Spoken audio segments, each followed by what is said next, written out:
To embed a website, we're going to show you 4 different examples. We're going to show you 2 working examples and 2 examples that are not going to work. And we'll talk about why that might be the case as we go through. The first example we're going to show is a general website. We're going to embed the Wikipedia website into here successfully. And then we're also going to embed a website that requires a login either by students or teachers. In this case, we're going to choose Achieve 3000 and SP2, which is used by several automotive pathways across the district.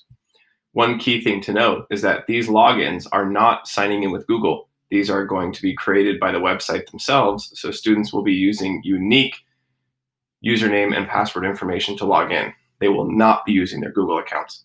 We will also be showing you when websites don't work. We're going to show you what the error message is using CNN.com as an example of a website that can't be embedded due to safety protocols on the website itself.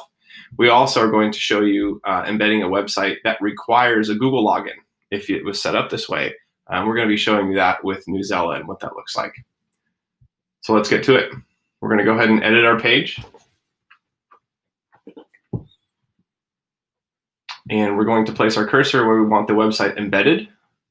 We're going to go to locate our website. In this case, we'll choose a Wikipedia page. We're going to go ahead and copy the URL. Go back to iframegenerator.com. We're going to paste in the URL. Now, an important keynote we need to make sure that we do is that this scroll bar here needs to be changed from no to yes. This is going to allow us to vertically navigate scrolling up and down in the website as it's embedded in the Schoology platform. So the key thing here is scroll bar needs to be at yes. Once you have that, go ahead and click generate and then copy it. We'll go back to Schoology and we'll put the cursor where we want it. We're going to switch to HTML and we're going to paste in our text. We're going to click Save Changes and we see that the website is embedded and we do have scrolling options here. Notice we can scroll up and down within this website. If we want to change the sizing of this, we'll go ahead and edit our page. Go ahead and make it bigger.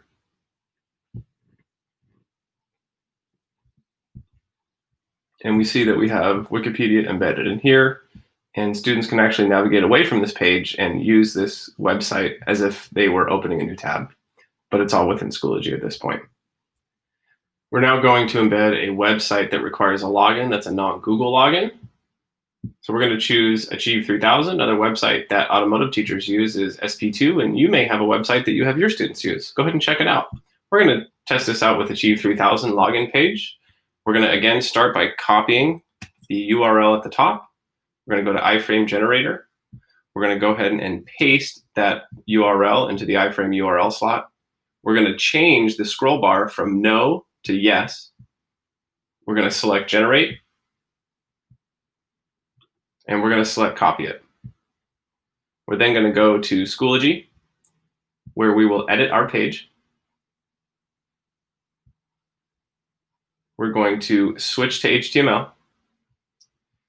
Now, this is the code that's above. With a page, we can embed multiple. So we're going to get a new line here on our cursor and paste our text in. Click Save Changes. And we see that our website, Achieve 3000, is embedded. Again, you can resize this by editing the page and clicking and dragging if you like to. We can show you that we can log in here for information. And students would be able to navigate and select any text or information that you have assigned to them.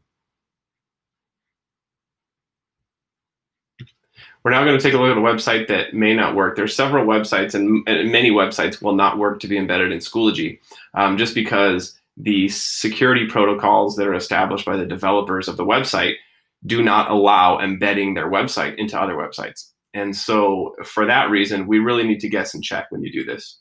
So for example, if we were going to try, let's say, this article on CNN.com, we're going to go ahead and copy the URL on CNN.com, go to iframe generator. We're going to paste in the code, paste in the URL to that website. Again, ensuring that scroll bar is selected as yes. We're going to click generate, and we're going to select copy. And now let's see what happens when we try to embed CNN into Schoology. We're going to switch to HTML. We're going to enter down to a new line. We're going to paste our code in. Click Save Changes. And we see that while Wikipedia and Achieve 3000 are embedded, we see that we have an error message from CNN.com. If you receive this message, then this website cannot be embedded into Schoology. We are now going to show you what happens when we can embed a website, for example, Newsela, but we have to sign in via the Google sign-in, and I'll show you what happens there. This is also not going to work. So again, we'll go through the process. Let's say I want to sign in Newsela, so I want to embed Newsela website. So we're going to copy the Newsela URL. We're going to go to iframe generator. We're going to paste in the code. We're going to ensure scroll bar is selected as yes. We're going to generate the new code. We're going to copy it, and we're going to paste it into our Schoology page.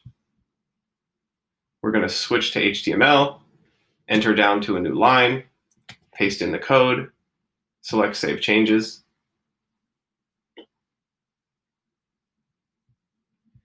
And we notice that Newsela is embedded. Now when we click Sign In, and we select one of our single sign-on options like Google, for example, we notice that we get the accounts.google refused to connect. This is something that is most likely not going to be accessible. So if you're using a website where students need to sign in with Google, you're going to have them go to a new page. It's not going to work when you embed it. If you find any that do work, please let us know here at GOHST Tech. Anyway, this has been an overview of websites that work to be embedded and websites, what it looks like where they're not going to work to be embedded. Again, the best practice here would be just to ensure that you test it out first on your own before you send students here in an anticipation of success.